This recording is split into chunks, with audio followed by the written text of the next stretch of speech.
Hello दोस्तों, मैं सचिन अरोड़ा एक बार फिर से आप सभी का स्वागत करता हूं अरोड़ा एजुकेटर के इस ऑफिशियल प्लेटफॉर्म पे। So I hope you all are doing great. आप सब बहुत बढ़िया होंगे। और फिलहाल UP triple S C junior assistant exam हो चुका है।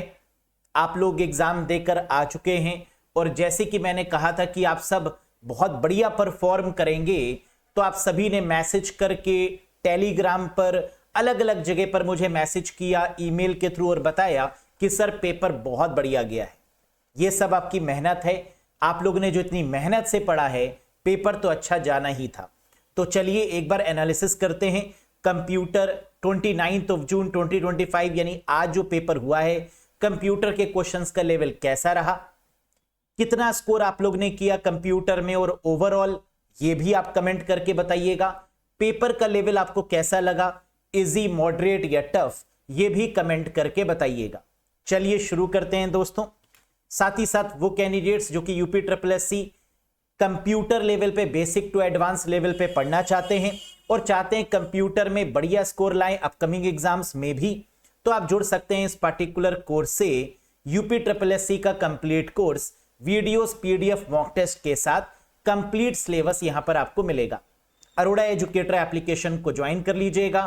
कोई डाउट है, कोई कंफ्यूजन है, कुछ पूछना चाहते हैं तो दिए गए नंबर पे व्हाट्सएप भी कर सकते हैं। तो चलिए बिना किसी देरी के बात करते हैं क्वेश्चंस पर। पहला क्वेश्चन यहां पर जो कंप्यूटर में पूछा गया, question number 66, which of the following statement about MAC address is correct.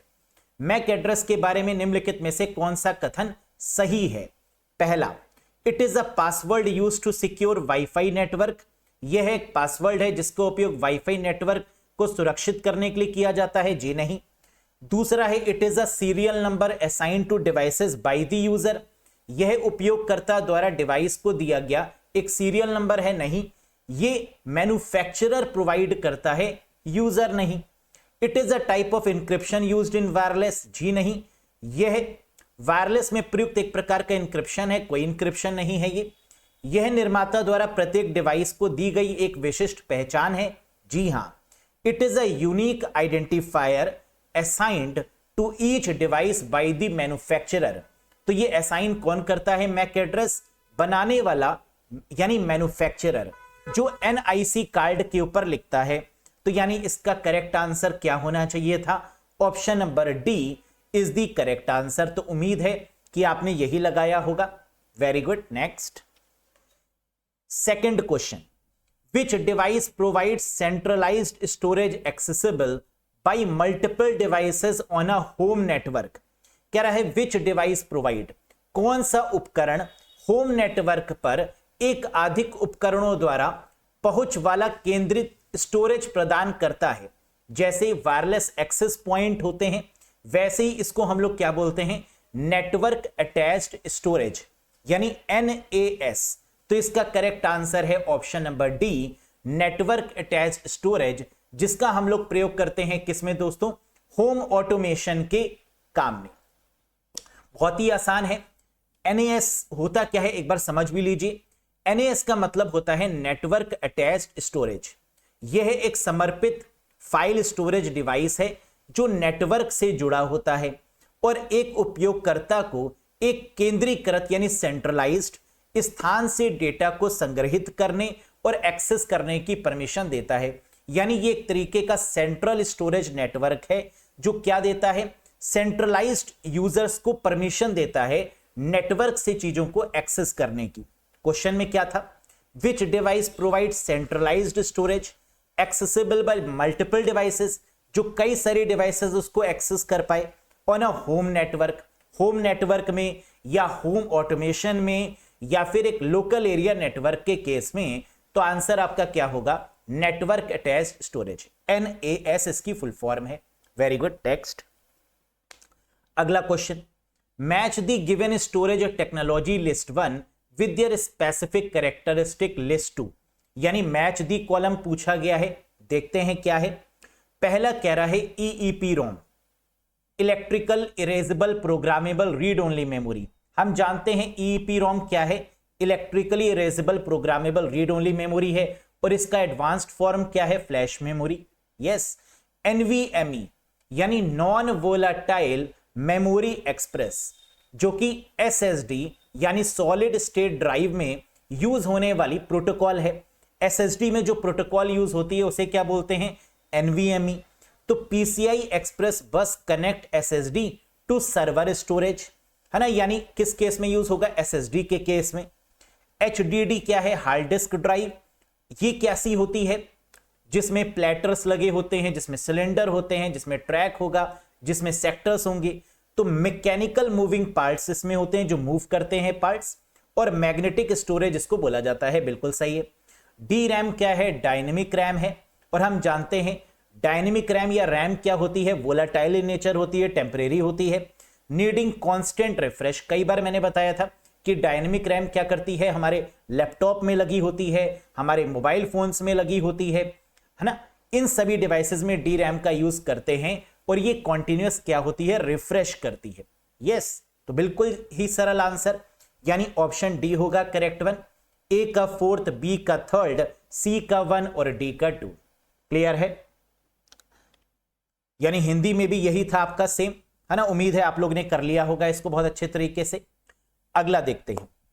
अगला क्वेश्चन कह रहा है IPv6 और IPv4 पे असर्शन और रीजन दिया हुआ है। कथन क्या दिया हुआ है कि IPv6 was introduced to replace IPv4। IPv6 ने क्या किया? IPv4 को रिप्लेस कर दिया। बिल्कुल सही बात है। रीजन क्या था? IPv4 could not provide enough IP address, क्योंकि IPv4 में IP एड्रेस कम पड़ गए थे, इसीलिए IPv6 को लाया गया, जिसमें IP एड्रेस बढ़ गए और हर एक सिस्टम को एक यूनिक IP एड्रेस असाइन किया जाने लगा। तो क्या कह रहा है? IPv4 could not provide enough IP address to accommodate the growth of the internet, है ना। यही तो रीजन था कि IPv4 कैपेबल नहीं था, सक्षम नहीं था इंटरनेट को एक यूनिक IP एड्रेस प्रोवाइड करने के लिए। तो आंसर क्या होगा? Both assertion A and reason are true, and reason R is the correct explanation of the assertion A, है ना। बिल्कुल सही बात है। क्लियर है? तो ये क्या था? IPv6 को IPv4 को प्रतिस्थापित करने के लिए परिवर्तित किया गया था। क्यों? क्योंकि IPv4 इंटरनेट के विकास के अनुरूप पर्याप्त IP एड्रेस उपलब्ध नहीं थे, है ना। That is the main reason. Next, अगला question again match the column से था, बहुत ही आसान, है ना, इससे आसान हो नहीं सकता था। सबसे पहला दिया हुआ है किलोबाइट, और हम सब जानते हैं कि bit, byte, kilobyte, megabyte, gigabyte, terabyte, है ना, यहीं तक ही दिया हुआ था, इसके आगे भी होते हैं। तो आप जानते हैं कि किलोबाइट क्या होता है? 1024 बाइट के बराबर। गीगाबाइट क्या होता है? 1024 MB यानी मेगाबाइट के बराबर। टेराबाइट 1024 GB के बराबर, और मेगाबाइट का मतलब 1024 किलोबाइट बराबर होता है 1 मेगाबाइट के, है ना। तो बहुत आसानी से आप लोग ने कर लिया होगा ऑप्शन नंबर बी, ए का 1, बी का 2, सी का 4 और डी का 3। गलत तो नहीं कर गए कहीं जल्दी में? सही किया ना, है ना। तो that is the correct one. Clear है? सभी का करेक्ट आया, वेरी गुड। अगला बताइए, IoT आर्किटेक्चर में IoT गेटवे मुख्य रूप से डैश और क्लाउड के बीच एक सेतु के रूप में कार्य करता है। In IoT architecture, IoT gateway primarily act as a bridge between dash and the cloud. हम सब जानते हैं कि IoT आर्किटेक्चर में गेटवे का काम क्या होता है? डिवाइसेस, है ना, और क्लाउड के बीच में एक ब्रिज बनाना। अब वो डिवाइसेस कोई भी हो सकती है, वो डिवाइसेस हमारी सेंसर भी हो सकती है, वो एक्चुएटर भी हो सकती है ना। तो इनके बीच में जो ब्रिज का काम करता है उसे क्या बोलते हैं? गेटवे बोलते हैं। तो यहां पर करेक्ट आंसर क्या होगा? Sensor, user, routers, web application या फिर none of the above. Devices दिया हुआ है नहीं, लेकिन डिवाइसेस क्या क्या एग्जाम्पल दिए हुए हैं? हाँ, सेंसर दिया हुआ है, तो सेंसर भी करेक्ट है, एक्चुएटर भी करेक्ट है ना। इसी को तो हम लोग बोलते हैं। समझ में आ गया? तो इसका करेक्ट आंसर क्या होगा? सेंसर होगा। एक्चुएटर होता तो वो भी सही हो जाता। एक बार पढ़ भी लो। कह रहा है IoT gateway primarily act as a bridge between IoT devices like sensors and actuators and the cloud और डेटा सेंटर। IoT गेटवे मुख्य रूप से IT उपकरणों जैसे IoT डिवाइसेस, है ना, ये होता आंसर। जैसे सेंसर और एक्चुएटर, सेंसर मिल गया हमें। और क्लाउड या डेटा सेंटर के बीच एक सेतु का काम करता है, that is called IoT gateway, internet of things gateway. Next, अगला question, how is subtotal 9,A1:A10 different from equals to sum A1:A10। हम लोग जानते हैं इक्वल्स टू सम A1:A10 क्या करेगा, सम कर देगा सभी का। लेकिन सब टोटल की जो खासियत है वो क्या है, सब टोटल जो होता है वो इग्नोर कर देता है manually hidden rows with filter. जो मैनुअली जो छुपाई हुई रोज होती हैं उनको इग्नोर कर देता है ये, यानी सब टोटल मैनुअल रूप से छिपाई गई पंक्तियों यानी फिल्टर के साथ को अनदेखा कर देता है, इतना ही डिफरेंस है। जबकि सम क्या करेगा, सबको सम कर देगा। यस, तो यानी option number C is the right one. MS Excel का एक खूबसूरत सा क्वेश्चन। अगला देखिए,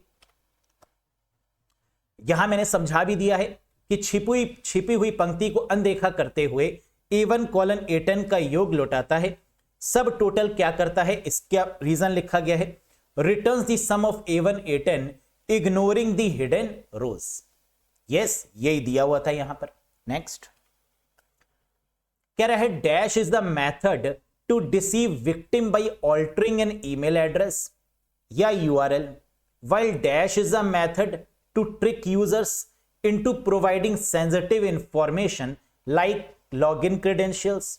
है ना, दो को एक ही में पूछ लिया, यानी दो क्वेश्चन है एक क्वेश्चन के अंदर। डैश एक ऐसा तरीका है जिसमें ईमेल एड्रेस URL में फेरबदल करके लोगों को धोखा दिया जाता है। इसे क्या बोलते हैं, चेंज करके, फेरबदल करके, स्पूफ करके, है ना, धोखा देना, that is called spoofing.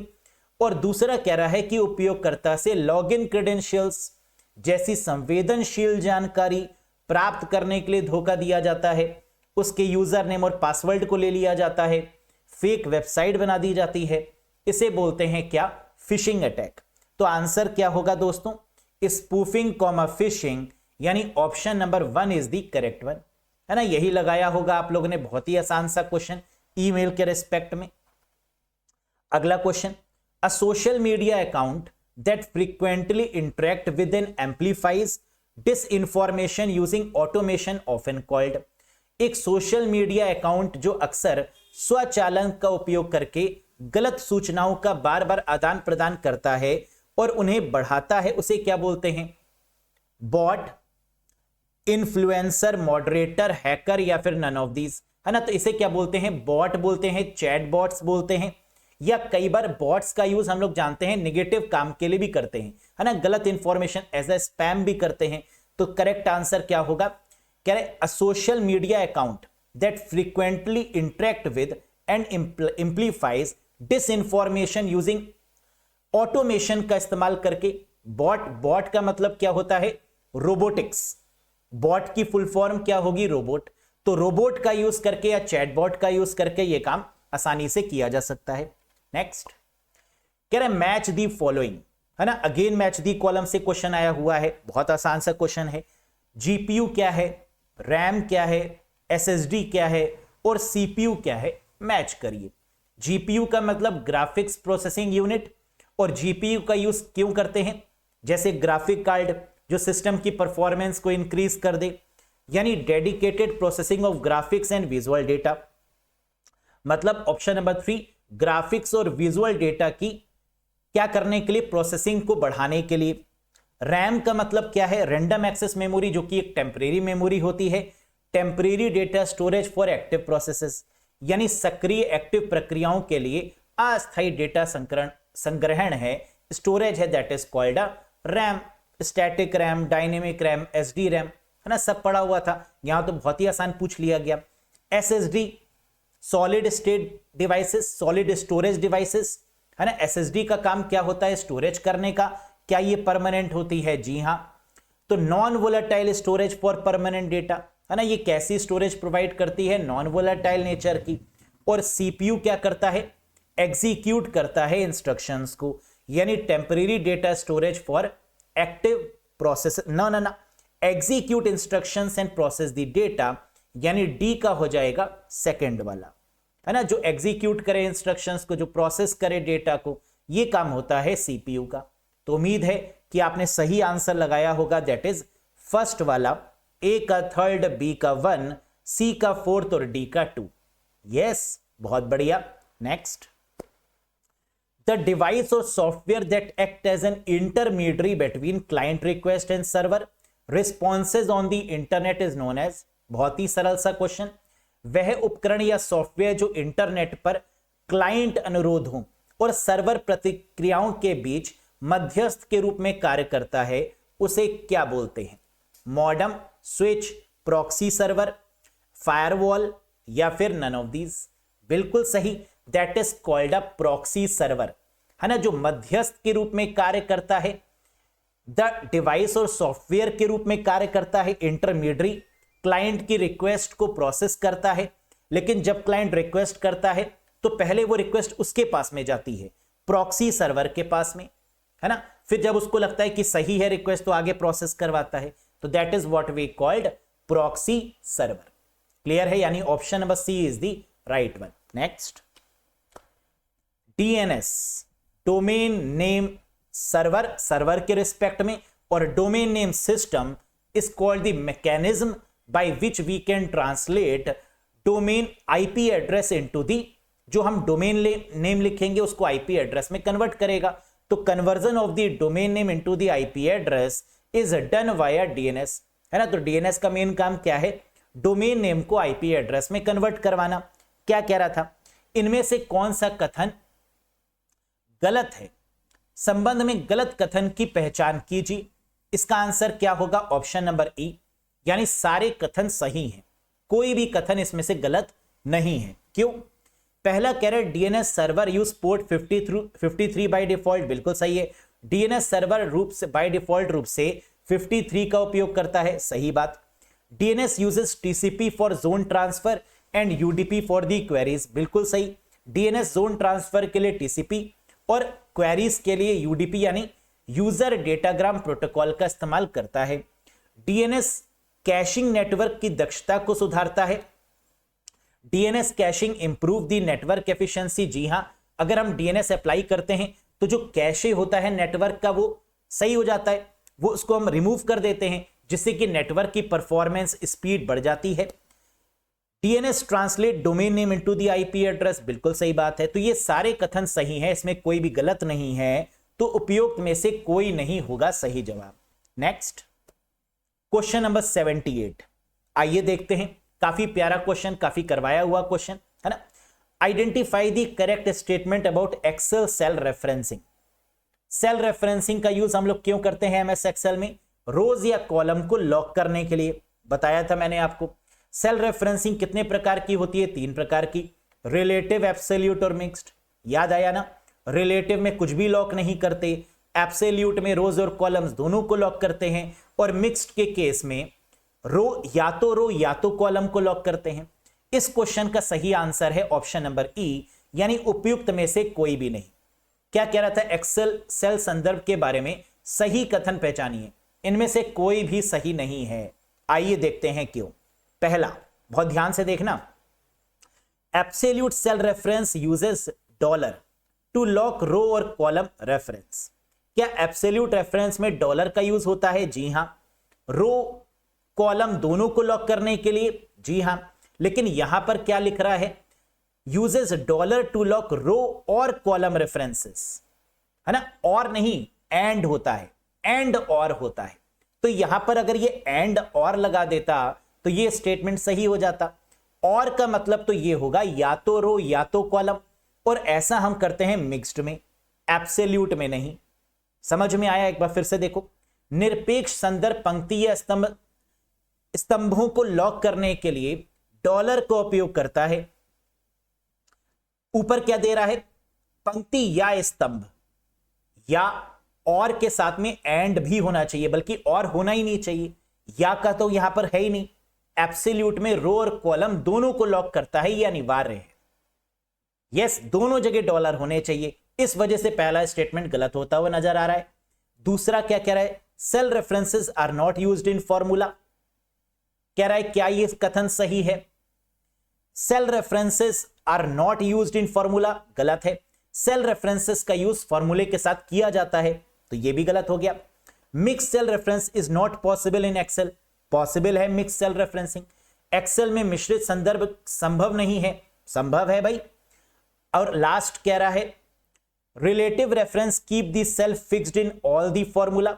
Relative reference fix कर देता है, नहीं, रिलेटिव में तो डॉलर का प्रयोग ही नहीं होता, तो ये ना तो रो को फिक्स करता है ना तो कॉलम को। जब हम ड्रैग करेंगे तो सभी सेल में ये फॉर्मूले को चेंज कर देगा अपने अकॉर्डिंग, फिक्स नहीं करता है। नन ऑफ दी अबव हो जाएगा करेक्ट आंसर, है ना, बिल्कुल सही, समझ में आया। नेक्स्ट देखो क्वेश्चन नंबर 79, क्या है ये, एनएलपी। मैंने बताया था एनएलपी से क्वेश्चन जरूर आएगा, कई तरीके के एनएलपी से रिलेटेड मैंने आपको थ्योरी और क्वेश्चंस करवाए थे। नेचुरल लैंग्वेज प्रोसेसिंग, जहां मैंने आपको बताया था कि जब हम आर्टिफिशियल इंटेलिजेंस से बात करते हैं, जब अमेजॉन, एलेक्सा, सीरी, इनसे जो हम बातें करते हैं कंप्यूटर के तहत, ये लैंग्वेज नेचुरल लैंग्वेज प्रोसेसिंग कहलाती है। क्या होगा सही आंसर, फर्स्ट वन। प्राकृतिक भाषा प्रोसेसिंग एनएलपी में टोकनाइजेशन क्या होता है, टेक्स्ट को अलग अलग शब्दों या वाक्यांशों में विभाजित करना ही टोकनाइजेशन कहलाता है। यानी splitting text into individual words और फ्रेजेस इज कॉल्ड टोकनाइजेशन। यानी option number A is the right one. Clear है। नेक्स्ट देखिए, मैच दी फॉलोइंग से अगला क्वेश्चन आता हुआ है ना। मैच दी फॉलोइंग का सबसे बड़ा फायदा क्या है कि एक तीर से कई निशाने लगाता है एग्जामिनर, है ना, एक एक में 4-4, 5-5 चीजें पूछ लेता है। यही यहां पर भी किया गया है। क्या था इसका सही आंसर, एमोलेड डिस्प्ले, है ना, vivid colours, true black self lit pixels. AMOLED display जो कि बहुत पॉपुलर, जैसे सीआरटी मॉनिटर्स होते हैं, एलसीडी होता है, एलईडी होता है ना, वैसे एमोलेड क्या है, डिस्प्ले है। विविड कलर्स यानी फोर्थ होगा इसका। एलसीडी यानी liquid crystal display. Backlit common in budget devices. आजकल जितनी भी डिवाइसेस आ रही हैं उनमें जो डिस्प्ले है जो बजट में आता है वो क्या है, LCD, liquid crystal display. Retina display क्या है, फर्स्ट वाला। High density, high pixel density इसको बोलते हैं, यानी एप्पल वाली डिवाइसेस में यूज किया जाता है ज्यादातर केस में। रेटिना डिस्प्ले यानी सी का 1 हो गया। और ई लिंक दोस्तों हो गया क्या, low power used in E readers. तो जो लो पावर टेक्नोलॉजी यूज की जाती है ई रीडर्स यानी ई बुक्स के केस में, उसे बोलते हैं हम लोग ई इंक। क्लियर है। तो बड़ा ही आसान सा क्वेश्चन, इसका आंसर हो गया डी, ए का 4, बी का 3, सी का 1 और डी का 2। यस, तो यहां भी आप हिंदी में पढ़ सकते हैं इसको, इसके अकॉर्डिंग डी वाला इसका करेक्ट आंसर हो जाएगा। नेक्स्ट देखो, बस हो गया खत्म। तो कैसा रहा आपका एग्जाम मुझे कमेंट करके बताइएगा, है ना, कितने क्वेश्चन आपसे सही हुए, कितने गलती से मिस्टेक हो गए, कैसा रहा ओवरऑल एक्सपीरियंस, है ना, जरूर शेयर करिएगा। तो जो इतनी मेहनत आप लोग कर रहे थे, इतना डर रहे थे कि पेपर कैसा आएगा, जब मेहनत बढ़िया होगी, जब कॉन्फिडेंस अच्छा होगा, तो एग्जाम में भी बढ़िया ही परफॉर्म करके आएंगे, है ना। बाकी अपना एक्सपीरियंस जरूर शेयर करिएगा दोस्तों, है ना, कैसा रहा paper. That's all, God bless you all. आप सभी का सिलेक्शन हो, आप सभी मिठाई खिलाएं, है ना, और आप सभी अपने माता पिता का नाम रोशन करें, अपने टीचरों का नाम रोशन करें, और ऐसे ही लाइफ में तरक्की करते रहें, यही आशा मैं करता हूं और यही ब्लेसिंग्स मेरी आप सबके साथ में। Thank you very much guys. Session पसंद आया हो, एनालिसिस पसंद आई हो तो एक बार लाइक कर दीजिएगा मेहनत के लिए। चैनल पर नए हो तो सब्सक्राइब जरूर करिएगा, और साथ ही साथ जितने भी आगे के सेशंस होने वाले हैं, यूपी SSSC के एग्जाम्स होने वाले हैं, उनके लिए आप जुड़ सकते हैं चैनल से, या फिर जुड़ सकते हैं इस पार्टिकुलर कोर्स से। Thank you very much guys. बहुत जल्द मिलेंगे नए सेशन के साथ, कुछ बेस्ट क्वेश्चंस के साथ, अपकमिंग एग्जाम्स को फोकस करते हुए। That's all for today. Thank you very much, bye bye and take care.